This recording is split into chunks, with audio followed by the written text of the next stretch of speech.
ಜೈ ಗುರುದೇವ್, ಹರೇ ಶ್ರೀಕೃಷ್ಣ. ನಮಸ್ಕಾರ ವೀಕ್ಷಕರೇ. ನೋಡಿ, ಇವತ್ತಿನ ಈ ಒಂದು ವಿಡಿಯೋದಲ್ಲಿ ನಾವುಗಳು ಅಂದ್ರೆ ಚಿನ್ನಮಸ್ತಿಕಾ ದೇವಿಯ ಒಂದು ಶಾಬರ ಮಂತ್ರದ ಸಾಧನೆಯ ಬಗ್ಗೆ ತಿಳಿದುಕೊಳ್ಳೋಣ. ಈ ಚಿನ್ನಮಸ್ತಾ ದೇವಿ ಅಂದ್ರೆ ಎಲ್ಲರಿಗೂ ಗೊತ್ತಿರೋದಿಲ್ಲ. ನನ್ನ ಪ್ರಕಾರ ಆಲ್ಮೋಸ್ಟ್ ಸುಮಾರು ಜನಕ್ಕೆ ಗೊತ್ತಿಲ್ಲ. ಸಾಧಕರಾಗಿದ್ರೆ ಅವ್ರಿಗೆ ಗೊತ್ತಿರುತ್ತೆ. ನೋಡಿ, ಈ ದಶ ಮಹಾವಿದ್ಯೆಗಳಲ್ಲಿ ಬರ್ತಕ್ಕಂತಹ ಒಂದು ದೇವಿ. ದಶ ಮಹಾವಿದ್ಯೆಗಳಂತಂದ್ರೆ ಪಾರ್ವತಿಯ ದೇವಿಯ ಸುಮಾರು ಅವತಾರಗಳಿದೆ. ಆ ಸುಮಾರು ರೀತಿಯ ಅವತಾರಗಳಲ್ಲಿ ಇರ್ತಕ್ಕಂತಹ ಒಂದು 10 ಅವತಾರಗಳನ್ನ ಮುಖ್ಯವಾಗಿ ತಗೊಳ್ತಾರೆ ಗಣನೆಗೆ. ಆ 10 ಅವತಾರಗಳಲ್ಲಿ ಬರ್ತಕ್ಕಂತಹ ಒಂದು ಅವತಾರವೇ ಈ ಚಿನ್ನಮಸ್ತಿಕಾ ದೇವಿ. ಈ 10 ದಶ ಮಹಾವಿದ್ಯೆಗಳಲ್ಲಿ ಬರ್ತಕ್ಕಂತಹ 8ನೇ ಅವತಾರ ಬಂದ್ಬಿಟ್ಟು ಈ ಚಿನ್ನಮಸ್ತಿಕಾ ದೇವಿ. ಇದು ಒಂದು ತಾಂತ್ರಿಕ ದೇವಿ, ತುಂಬಾ ಉಗ್ರ ದೇವತೆ. ಹಾಗೆ ಈ ತಾಂತ್ರಿಕ ವರ್ಗದಲ್ಲಿ ಬರ್ತಕ್ಕಂತಹ ಮಂತ್ರ, ತಂತ್ರ, ಯಂತ್ರದಲ್ಲಿ ತುಂಬಾ ಪವರ್ಫುಲ್ ಆಗಿ ಒಂದು ಫಲಿತಾಂಶವನ್ನು ಕೊಡ್ತಕ್ಕಂಥ ಒಂದು ದೇವತೆ. ನೋಡಿ, ಇದನ್ನ ಈ ಚಿನ್ನಮಸ್ತಿಕಾ ದೇವಿಯ ಒಂದು ಸಾಧನೆಗಳನ್ನ ಸಾಧಕರು ಈ ಒಂದು ಸಾಧನೆಗಳನ್ನ ಮಾಡೋದ್ರಿಂದ, ಅಂದ್ರೆ ಸುಮಾರು ರೀತಿಯ ಒಂದು ಸಾಧನೆಗಳಿದೆ. ನಾನು ನಿಮ್ಗೆ ಮುಂದೆ ಆ ರೀತಿಯ ಸಾಧನೆಗಳನ್ನ ಕೊಡ್ತಾ ಹೋಗ್ತೀನಿ. ನೋಡಿ, ನಮ್ಗೆ ಹಣ, ಆಸ್ತಿ, ಐಶ್ವರ್ಯ ಬೇಕಾಗಿದ್ರೆ ಅದಕ್ಕಾಗಿ ಮಾಡ್ತಕ್ಕಂಥ ಒಂದು ಇವತ್ತಿನ ಈ ಒಂದು ಚಿನ್ನಮಸ್ತಿಕಾ ದೇವಿಯ ಒಂದು ಸಾಧನೆ ಇದು. ಇನ್ನು ಬೇರೆ ಬೇರೆ ರೀತಿಯ ಸಾಧನೆಗಳಿದೆ. ತಾಂತ್ರಿಕ, ಮಾಂತ್ರಿಕ, ಅಥವಾ ಭೂತ ಪ್ರೇತ ಪಿಶಾಚಿಗಳನ್ನ ಓಡಿಸೋದಿಕ್ಕೆ, ಅಥವಾ ಮಾಟ ಮಂತ್ರ ಆಗಿದ್ರೆ ಅದನ್ನ ತೆಗೆದಾಕೋದಿಕ್ಕೆ, ಅಥವಾ ರಕ್ಷಾ ಮಂತ್ರ, ಅದೆಲ್ಲವನ್ನ ನಾನು ನಿಮ್ಗೆ ಮುಂದಿನ ವಿಡಿಯೋಗಳಲ್ಲಿ ಕೊಡ್ತಾ ಹೋಗ್ತೀನಿ. ಆದ್ರೆ ಈಗ ಜನಸಾಮಾನ್ಯರು ಎಲ್ರೂ ಸಹ ಈ ಒಂದು ಸಾಧನೆ ಮಾಡೋ ರೀತಿ ಎಲ್ಲರೂ ಮಾಡ್ತಕ್ಕಂತಹ ಒಂದು ಈಸಿಯಾಗಿರ್ತಕ್ಕಂತಹ ಒಂದು ವಿಡಿಯೋವನ್ನ ಇವತ್ತು ನಾನು ನಿಮ್ಗೆ ಕೊಡ್ತಾ ಇದ್ದೀನಿ. ನೋಡಿ, ಇದಕ್ಕೂ ಮೊದಲು ನೀವು ಈ ಚಿನ್ನಮಸ್ತಿಕಾ ದೇವಿಯ ಒಂದು ಕಥೆನ ತಿಳ್ಕೊಳ್ಳೋಣ. ಆ ಚಿನ್ನಮಸ್ತಿಕಾ ದೇವಿ ಅಂದ್ರೆ ಯಾರು, ಅವರ ರೂಪ ಹೇಗಾಯ್ತು, ಅವರ ಅವತಾರ ಹೇಗಾಯ್ತು, ಇದ್ರ ಬಗ್ಗೆ ಒಂದು ಸಣ್ಣದಾಗಿ ತಿಳ್ಕೊಳ್ಳೋಣ. ಅಂದ್ರೆ ತುಂಬಾ ಇದು ಸ್ಟೋರಿ ಇದೆ, ಎಲ್ಲವನ್ನ ಹೇಳೋದಕ್ಕೆ ಇಲ್ಲಿ ಸಮಯ ಇಲ್ಲ. ನನಗೆ ಮೊನ್ನೆ ಒಬ್ರು ಕಮೆಂಟ್ಸ್ ಅಲ್ಲಿ ಕೇಳಿದ್ರು, ಗುರುಗಳೇ ನಿಮ್ಮ ಇದು ವಿಡಿಯೋಗಳು ಬಂದ್ಬಿಟ್ಟು ಸುಮಾರು 25 ನಿಮಿಷ ಇರ್ತದೆ, ಅಷ್ಟೊಂದು ಈಗಿನ ಕಾಲದಲ್ಲಿ ಯಾರು ಕೇಳ್ತಾರೆ, ಯಾರು ನೋಡ್ತಾರೆ ಅಂತ ಹೇಳಿದ್ರು. ನಾನು ಹೇಳಿದೆ, ಇದು ಬಂದ್ಬಿಟ್ಟು ಸಾಧನೆಗೆ ಸಂಬಂಧಪಟ್ಟಂತಹ ವಿಡಿಯೋಗಳು. ಇಲ್ಲಿ ನಿಮ್ಗೆ 25 ನಿಮಿಷ ನೋಡ್ತಕ್ಕಂತ ಒಂದು ಪೇಷನ್ಸ್, ಅಂದ್ರೆ ತಾಳ್ಮೆ ಇದ್ರೆ ಮಾತ್ರ ನೀವು ಈ ಒಂದು ಸಾಧನೆಗಳನ್ನ ಮಾಡ್ತೀರಾ. ನಿಮ್ಗೆ ಸ್ಟಾರ್ಟಿಂಗ್ ಅಲ್ಲೇ ಗೊತ್ತಾಗ್ಬಿಡ್ತದೆ. ನೀವು ಈ ವಿಡಿಯೋವನ್ನ ಫುಲ್ ನೋಡಕ್ ಆಗದೆ ಹೋದ್ರೆ ನೀವು ಸಾಧನೆಯನ್ನ ಮಾಡೋದಕ್ಕೆ ಆಗೋದಿಲ್ಲ. ಯಾರು ತಾಳ್ಮೆಯಿಂದ ನಾನು ಕೊಡ್ತಾ ಇರ್ತಕ್ಕಂಥ ಸಾಧನೆಗಳನ್ನ ನೀವು ಸಂಪೂರ್ಣವಾಗಿ ಪೂರ್ತಿಯಾಗಿ ನೋಡ್ತಿರೋ ಅಂತವರು ಮುಂದಿನ ದಿನಗಳಲ್ಲಿ ಸಾಧನೆ ಮಾಡ್ತಾರೆ. ಅವ್ರಿಗೆ ತಾಳ್ಮೆ ಇರುತ್ತೆ. ಇಲ್ಲಿ ತಾಳ್ಮೆ ವೆರಿ ಇಂಪಾರ್ಟೆಂಟ್. ನಿಮ್ಮನ್ನ ಮೆಚ್ಚೋಕ್ಕೋಸ್ಕರ ಅಥವಾ ನಿಮ್ಗೆ ಅನುಕೂಲ ಆಗ್ಲಿ ಅಂತ ಅಂದ್ಬಿಟ್ಟು ಇರ್ತಕ್ಕಂಥ ವಿದ್ಯೆನ ಕಟ್ ಮಾಡಿ ಅರ್ಧಂಬರ್ಧ ತಿಳಿಸೋಕೆ ಆಗಲ್ಲ. ಆ ರೀತಿ ತಿಳಿಸಿದ್ರೆ ನಮ್ಗೆ ದೋಷ ಬರುತ್ತೆ. ಹಾಗೂ ನಾನು ಎಷ್ಟಾಗುತ್ತೋ ಅಷ್ಟು ಕೆಲವೊಂದು ಸರಳೀಕೃತಗೊಳಿಸಿ ಸಿಂಪಲ್ ಆಗಿ ನಿಮ್ಗೆ ಈ ಒಂದು ಸಾಧನೆಗಳ ಬಗ್ಗೆ ತಿಳಿಸ್ತಾ ಹೋಗ್ತಾ ಇದ್ದೀನಿ. ಆದ್ರೂ ಸಹ ಕಡಿಮೆ ಒಂದು 20 ನಿಮಿಷ ಆದ್ರೂ ಆಗೇ ಆಗತ್ತೆ ಈ ವಿಡಿಯೋಗಳು. ಯಾಕಂದ್ರೆ ಇಲ್ಲಿ ಮಂತ್ರ, ಸಾಧನೆ, ಪ್ರಯೋಗ ಮತ್ತೆ ಪೂಜೆ ಎಲ್ಲವನ್ನು ಸಹ ನಾನು ಹೇಳ್ಬೇಕಾಗಿರೋದ್ರಿಂದ ಒಂದು 20 ನಿಮಿಷ ಆದ್ರೂ ಆಗೇ ಆಗತ್ತೆ. ಯಾರಿಗೆ ತಾಳ್ಮೆ ಇದೆ, ಯಾರೋ ಆ ತಾಳ್ಮೆಯಿಂದ ಈ ವಿಡಿಯೋಗಳನ್ನ ನೋಡ್ತಾರೆ ಅಂತವ್ರು ಇದನ್ನ ಅಳವಡಿಸ್ಕೊಳ್ತಾರೆ. ಜೊತೆಗೆ ನೆಕ್ಸ್ಟ್ ಸಾಧನೆಗಳನ್ನ ಮಾಡಿ ಅವರು ತಮ್ಮ ತಮ್ಮ ಸಮಸ್ಯೆಗಳನ್ನ ಅವರೇ ನಿವಾರಣೆ ಮಾಡ್ಕೊಳ್ತಾರೆ. ಹಾಗಾಗಿ ನಾನು ಇಲ್ಲಿ ವಿಡಿಯೋಗಳ ಸಮಯವನ್ನ ಕಡಿಮೆ ಮಾಡೋದಕ್ಕೆ ಆಗೋದಿಲ್ಲ. ದಯಮಾಡಿ ಕ್ಷಮಿಸಿ. ಈ ಚಿನ್ನಮಸ್ತಿಕಾ ದೇವಿಯ ಅವತಾರ ಬಂದ್ಬಿಟ್ಟು ಪಾರ್ವತಿ ದೇವಿಯ ಒಂದು ಅವತಾರ. ಒಂದು ಸಾರಿ ಪಾರ್ವತಿ ತಾಯಿ ಈ ಮಂದಾಕಿ ನದಿ ಹತ್ರ ಮಧ್ಯರಾತ್ರಿ ಹೊತ್ತು ಏನ್ ಮಾಡ್ತಾರೆ, ಸ್ನಾನಕ್ಕೆ ಅಂತ ಹೊರಡ್ತಾರೆ. ಜೊತೆಗೆ ತಮ್ಮ ಇಬ್ಬರು ಸಹಚಾರಣಿಯರನ್ನ ಕರ್ಕೊಂಡು ಹೋಗ್ತಾರೆ. ಹೋಗಿ ಸ್ನಾನ ಎಲ್ಲ ಮುಗಿಸ್ಕೊಂಡು ಬರ್ತಕ್ಕಂತ ಸಮಯದಲ್ಲಿ ಆ ಸಹಚಾರಣಿಯರಿರ್ತಾರಲ್ವಾ, ಅಂದ್ರೆ ಪಾರ್ವತಿ ಅಸಿಸ್ಟೆಂಟ್, ಅವ್ರೇನ್ ಮಾಡ್ತಾರೆ, ತುಂಬಾ ಹೊಟ್ಟೆ ಹಸುವಾಗ್ತಾ ಇದೆ ತಾಯಿ, ನಮ್ಗೆ ತಿನ್ನೋದಕ್ಕೆ ಏನಾದ್ರು ನಮ್ಗೆ ಊಟ ಕೊಡು ಅಂತ ಕೇಳ್ತಾರೆ. ತಾಯಿ ಹೇಳ್ತಾರೆ, ಇಲ್ಲೆದ್ದು ಏನು ಸಿಗ್ತಾ ಇಲ್ಲ, ಮನೆಗೆ ಹೋಗಿ ನಾವು ಊಟ ಮಾಡೋಣ ಅಂತ ಹೇಳ್ತಾರೆ. ಅವ್ರ ಹೇಳ್ತಾರೆ, ಇಲ್ಲ ಇಲ್ಲ, ನಂಗೆ ನಮ್ಮ ಇಬ್ಬರಿಗೆ ತುಂಬಾ ಹಸುವಾಗ್ತಾ ಇದೆ, ನಮ್ಗೆ ಊಟ ಬೇಕೇ ಬೇಕು, ಏನಾದ್ರೂ ಮಾಡಿ ಹೇಗಾದ್ರೂ ಮಾಡಿ ನಮ್ಗೆ ಊಟವನ್ನು ಕೊಡ್ತಾಯಿ ಅಂತ ಕೇಳ್ತಾರೆ, ಬಲವಂತ ಮಾಡ್ತಾರೆ. ಆಗ ತಾಯಿ ಏನ್ ಮಾಡ್ತಾರೆ, ಮಧ್ಯರಾತ್ರಿ ಏನು ಮಾಡ್ತಕ್ಕಂಥ ಏನು ಸಿಗೋದಿಲ್ಲ, ಏನು ಮಾಡ್ತಕ್ಕಂಥ ಒಂದು ಪರಿಸ್ಥಿತಿಯಲ್ಲಿ ತಾಯಿ ಇರೋದಿಲ್ಲ. ಆಗ ತಾಯಿ ಯೋಚನೆ ಮಾಡಿ ತನ್ನ ಖಡ್ಗವನ್ನ ತೆಗೆದು ಬಲಗೈಯಿಂದ ತನ್ನ ಕೊರಳನ್ನ ಅಂದ್ರೆ ತನ್ನ ಕತ್ತನ್ನ ಕಡ್ದುಕೊಂಡು ಆ ಕತ್ತಿನಲ್ಲಿ ಬರ್ತಕ್ಕಂಥ ಒಂದು ರಕ್ತವನ್ನ ತನ್ನ ಸಹಚಾರಿಣಿಯರಿಗೆ ಆಹಾರವಾಗಿ ಕೊಡ್ತಾರೆ. ಅಂದ್ರೆ ಬಲಗೈ ಹಸ್ತದಿಂದ ತನ್ನ ಕುತ್ತಿಗೆಯನ್ನ ಕಟ್ ಮಾಡಿದಾಗ ಆ ಎಡಗೈಲಿ ಆ ಕುತ್ತಿಗೆನ ಇಟ್ಕೊಳ್ತಾರೆ ದೇವಿ. ತನ್ನ ರುಂಡ ಭಾಗವನ್ನ ಕುತ್ತಿಗೆಯನ್ನ ಕಟ್ ಮಾಡಿದಾಗ 3 ಎಳೆ ರಕ್ತ ಬರುತ್ತೆ. ಆ 3 ಎಳೆ ರಕ್ತದಲ್ಲಿ 2 ಎಳೆ ರಕ್ತವನ್ನ ಇಬ್ರು ಸಹಚಾರಣೆಯರು ಕುಡಿತಾರೆ. 1 ಎಳೆ ರಕ್ತವನ್ನ ತಾಯಿ ಸ್ವತಃ ಕುಡಿತಾರೆ. ಕುಡಿದು ತಮ್ಮ ಹಸುವನ್ನ ನಿಗಿಸ್ಕೊಳ್ತಾರೆ. ಈ ರೀತಿ ಈ ಚಿನ್ನಮಸ್ತಿಕಾ ದೇವಿಯ ಒಂದು ಅವತಾರ ಆಗತ್ತೆ. ನೋಡಿ, ಇದರ ಅರ್ಥ ಏನಪ್ಪಾ ಅಂತಂದ್ರೆ ಆ ತಾಯಿ ತನ್ನ ಸಹಚಾರಿಣಿಯರಿಗೋಸ್ಕರ ತನ್ನ ಕತ್ತನ್ನೇ ಕಡಿದು ತನ್ನ ದೇಹದಲ್ಲಿದ್ದಂತಹ ರಕ್ತವನ್ನೇ ದಾನವಾಗಿ ಕೊಟ್ಟು ಅವರ ಹಸುವನ್ನ ನೀಗಿಸಿದಂತಹ ತಾಯಿ ದೇವಿ ಆ ಕ್ಷಣದಲ್ಲಿ. ಅಂತಹ ಮಾತೃ ಸ್ವರೂಪಿಣಿ ಆಗಿರ್ತಕ್ಕಂತಹ ತಾಯಿ ತನ್ನ ಭಕ್ತರ ಕಷ್ಟವನ್ನ ಈಡೇರಿಸ್ತಾಳೆ. ಅಂದ್ರೆ ನಾವು ಭಕ್ತರು ಆ ತಾಯಿಯ ಮಕ್ಕಳಾದಂತಹ ನಾವು ಭಕ್ತಿಯಿಂದ ನಾವು ಏನನ್ನ ಕೇಳಿದ್ರೆ ತತ್ಕ್ಷಣವೇ ಆ ತಾಯಿ ಅದನ್ನ ಪ್ರದಾನ ಮಾಡ್ತಾಳೆ, ಅಂದ್ರೆ ನಮ್ಗೆ ಕೊಡ್ತಾಳೆ. ಒಳ್ಳೆಯ ಫಲಿತಾಂಶ ನಾವೇನೇ ಕೇಳ್ಬೋದು. ಅಂದ್ರೆ ನಾವೇನಾದ್ರೂ ಒಂದು ಮನೆ ಬೇಕು, ಅಥವಾ ನಮ್ಗೆ ಹಣ ಬೇಕು, ಅಥವಾ ನಮ್ಗೆ ಆಸ್ತಿ ಬೇಕು, ಅಥವಾ ನಮ್ಗೆ ಮನೆಯಲ್ಲಿ ಶುಭ ಕಾರ್ಯಗಳು ನಡಿಬೇಕು, ಅಥವಾ ನಮ್ಮ ಶತ್ರುಗಳು ನಾಶ ಆಗ್ಬೇಕು, ಅಥವಾ ಭೂತ ಪ್ರೇತ ಪಿಶಾಚಿಗಳಿಂದ ನಮ್ಗೆ ರಕ್ಷಣೆ ಬೇಕು, ಅಥವಾ ಈ ಮಾಟ ಮಂತ್ರ ವಾಮಾಚಾರ ಪ್ರಯೋಗಗಳಿಂದ ನಮ್ಗೆ ಮುಕ್ತಿ ಬೇಕು. ಈ ರೀತಿ ನಿಮ್ಮ ಮನೋಕಾಮನೆಗಳು ಏನೇ ಇದ್ರೂ ಸಹ ಕೇಳಿದ್ರು ಸಹ ತತ್ಕ್ಷಣವೇ ತಾಯಿ ನಿಮ್ಗೆ ಕೊಡ್ತಾಳೆ.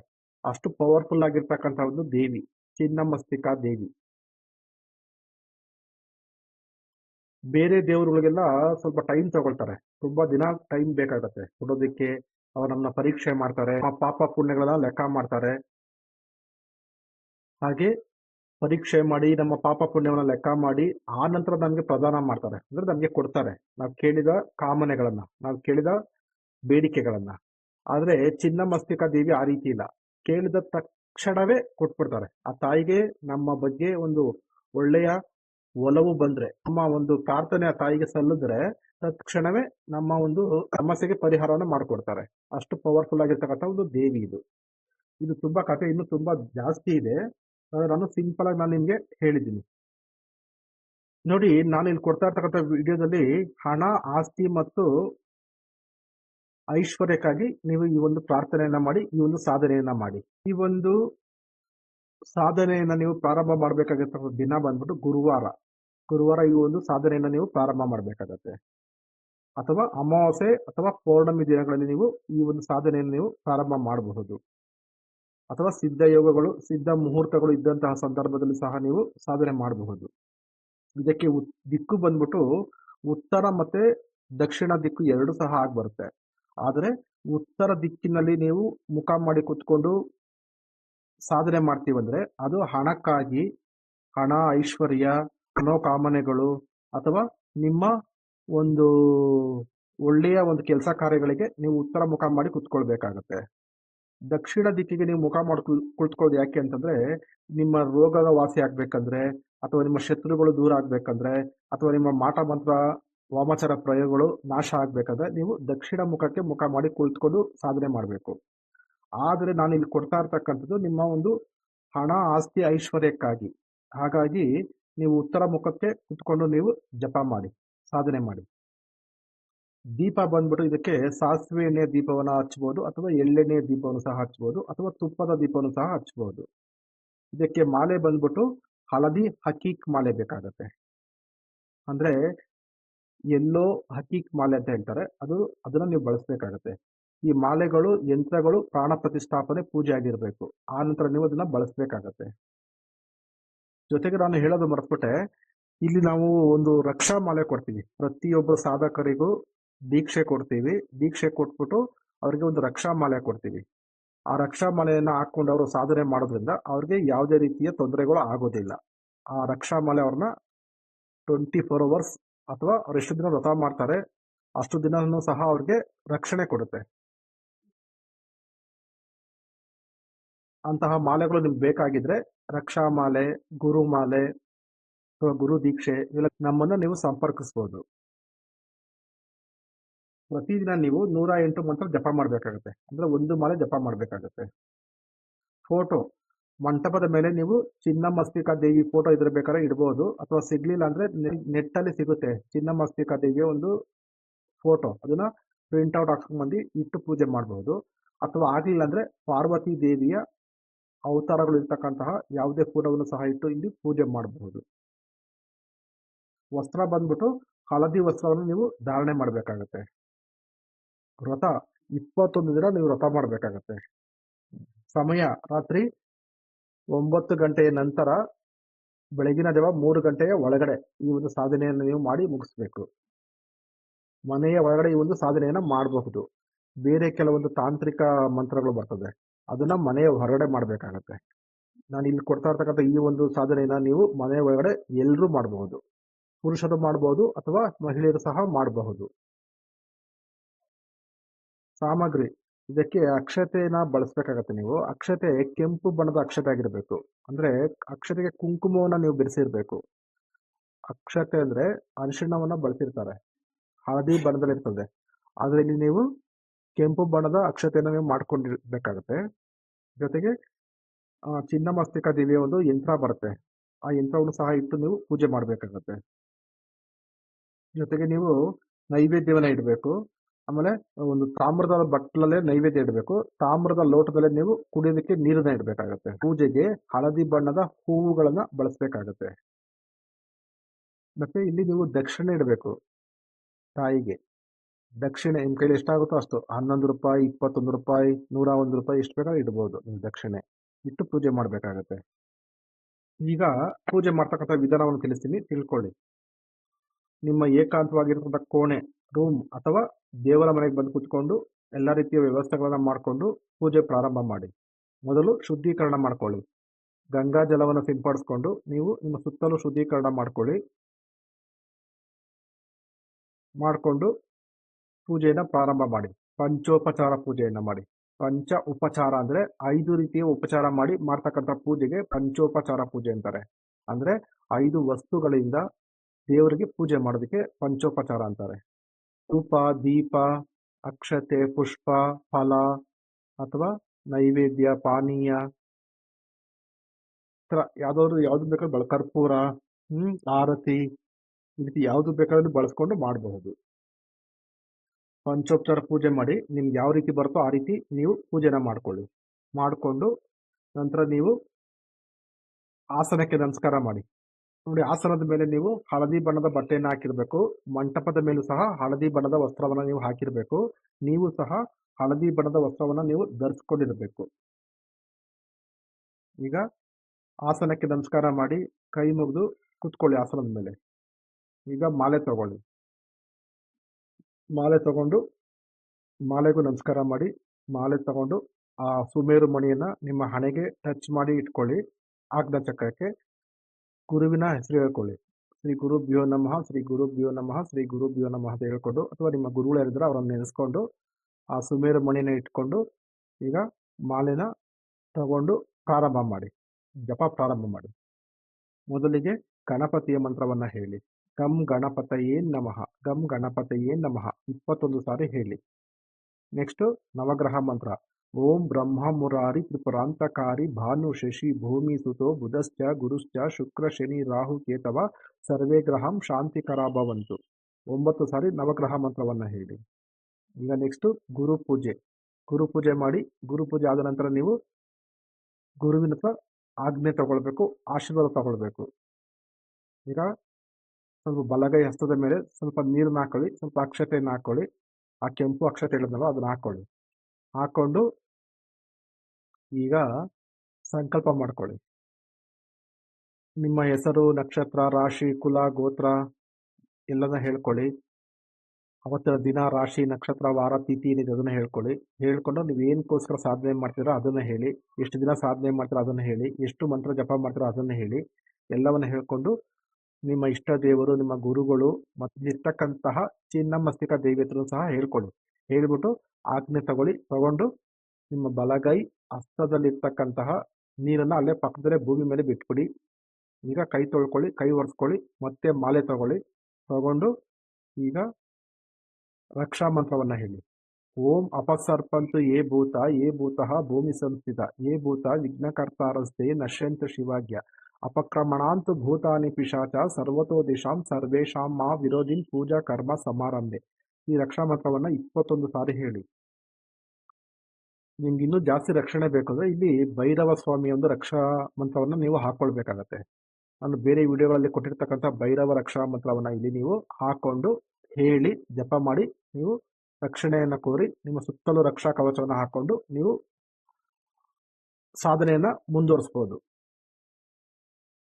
ನೋಡಿ, ರಕ್ಷಾ ಮಂತ್ರ ಹೇಳಿದ್ಮೇಲೆ ನಿಮ್ಮ ಬಲಗೈ ಹಸ್ತದ ಮೇಲೆ ಸ್ವಲ್ಪ ಕೆಂಪು ಅಕ್ಷತೆಯನ್ನು ತಗೊಂಡು ಅದಕ್ಕೆ ಅಭಿಮಂತ್ರಿಸ್ಬಿಟ್ಟು ನಿಮ್ಮ ಸುತ್ತಲೂ ಹಾಕೊಂಡು ಅಥವಾ ನಿಮ್ಮ 4 ದಿಕ್ಕಿಗೂ ಹಾಕೊಂಡು ನೀವು ರಕ್ಷಾ ಕವಚದಲ್ಲಿ ಕುತ್ಕೊಂಡು ನೀವು ಈ ಒಂದು ಸಾಧನೆಯನ್ನ ಮುಂದುವರಿಸಿ.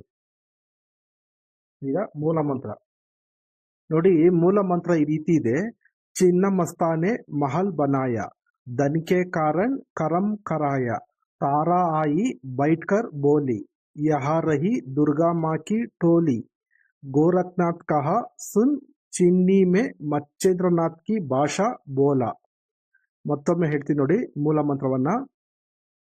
ಚಿನ್ನ ಮಸ್ತಾನೆ ಮಹಲ್ ಬನಾಯ, ಧನ್ ಕೆ ಕಾರಣ್ ಕರಂ ಕರಾಯ, ತಾರಾ ಆಯಿ ಬೈಟ್ಕರ್ ಬೋಲಿ, ಯಹಾ ರಹಿ ದುರ್ಗಾ ಮಾ ಕಿ ಟೋಲಿ, ಗೋರಖ್ನಾಥ್ ಕಹಾ ಸುನ್ ಚಿನ್ನಿ ಮೇ ಮಚ್ಚೇಂದ್ರನಾಥ್ ಕಿ ಭಾಷಾ ಬೋಲಾ.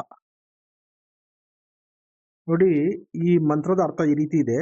ಚಿನ್ನ ಮಸ್ತಾನೆ ಮಹಲ್ ಬನಾಯ ಅಂದ್ರೆ ಚಿನ್ನಮಸ್ತಾ ದೇವಿ ಒಂದು ಮನೆಯನ್ನ ನಿರ್ಮಾಣ ಮಾಡಿದ್ದಾರೆ.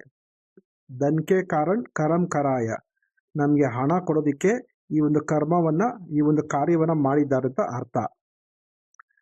ಈ ಚಿನ್ನಮಸ್ತಾ ದೇವಿ ಜೊತೆಗೆ ತಾರಾ ಆಯಿ ಬೈಟ್ಕರ್ ಬೋಲಿ, ತಾರಾ ದೇವಿ ಅಂದ್ರೆ ಅವರು ಸಹ ದಶಮಹಾವಿದ್ಯೆಗಳಲ್ಲಿ ಬರ್ತಕ್ಕಂಥ ಒಂದು ದೇವತೆ. ಅವರು ಸಹ ಈ ಚಿನ್ನಮಸ್ತಾ ದೇವಿ ಜೊತೆಗೆ ಇದ್ಕೊಂಡು ಹೇಳ್ತಾ ಇದ್ದಾರೆ ಅಂತ ಅರ್ಥ. ಜೊತೆಗೆ ಯಹ ರಹಿ ದುರ್ಗಾ ಮಾಕಿ ಟೋಲಿ ಅಂದ್ರೆ ಜೊತೆಗೆ ದುರ್ಗಾ ಮಾತೆನೂ ಸಹ ಜೊತೆನಲ್ಲಿ ಇದ್ದಾರೆ, ಚಿನ್ನಮಸ್ತಾ ದೇವಿ ಜೊತೆಗೆ ಇದ್ದಾರೆ. ಗೋರಖ್ನಾಥ್ ಕಹಾ ಸುನ್ ಚಿನ್ನಿ ಮೇ ಮಚ್ಚೇಂದ್ರನಾಥ್ ಕಿ ಭಾಷಾ ಬೋಲಾ ಅಂದ್ರೆ ಗೋರಖ್ನಾಥ್ ಗುರುಗಳು ಸಹ ಹೇಳ್ತಾ ಇದ್ದಾರೆ ಮತ್ತೆ ಕೇಳ್ತಾ ಇದ್ದಾರೆ. ಅಂದ್ರೆ ಗುರು ಗೋರಖ್ನಾಥ್ ಅವರ ಗುರುಗಳಾದಂತಹ ಮಚ್ಚೇಂದ್ರನಾಥ್ ಅವರು ಸಹ ಅವರ ಭಾಷೆನಲ್ಲಿ ಹೇಳ್ತಾ ಇದ್ದಾರೆ. ಏನ್ ಭಾಷೆ ಅಂತಂದ್ರೆ, ಯಾರು ಇದು ಪ್ರಾರ್ಥನೆ ಮಾಡ್ತಾರೆ, ಚಿನ್ನಮಸ್ತಾ ದೇವಿಯನ್ನ ಯಾರು ಪ್ರಾರ್ಥನೆ ಮಾಡ್ತಾರೆ ಅವ್ರಿಗೆ ಹಣ ಆಸ್ತಿ ಐಶ್ವರ್ಯವನ್ನ ಕೊಡು ಅಂತ ಹೇಳ್ತಾ ಇದ್ದಾರೆ. ಈ ರೀತಿ ಈ ಒಂದು ಮಂತ್ರದಲ್ಲಿ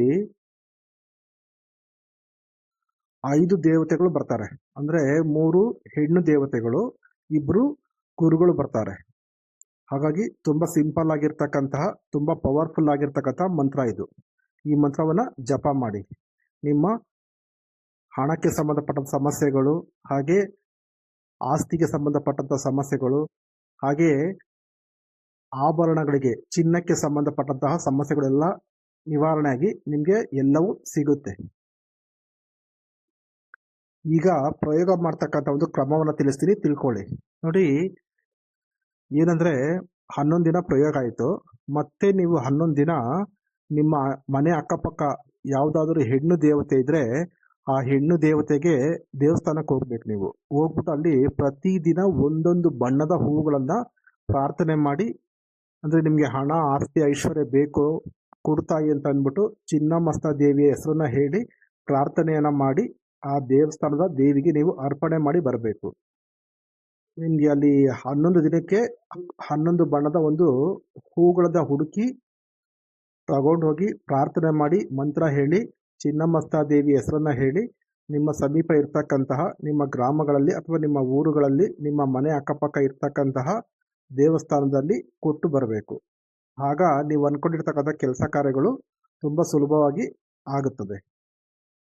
ಇಷ್ಟು ಈ ಒಂದು ಪ್ರಯೋಗದ ಕ್ರಮ. ಈಗ ಮೂಲ ಮಂತ್ರ ಜಪ ಆಯ್ತು. ಈಗ ಆರತಿಯನ್ನ ಮಾಡಿ, ಕರ್ಪೂರವನ್ನು ಹಚ್ಚಿ ಆರತಿ ಮಾಡಿ. ಮಂಟಪದಲ್ಲಿ ನಿಂತಿರ್ತಕ್ಕಂಥ ಎಲ್ಲಾ ದೇವತೆಗಳಿಗೂ, ಎಲ್ಲ ದೇವರುಗಳಿಗೂ, ಗುರುಗಳಿಗೂ ಆರತಿಯನ್ನ ಮಾಡಿ. ಈಗ ಅರ್ಪಣೆ ಮಾಡಿ.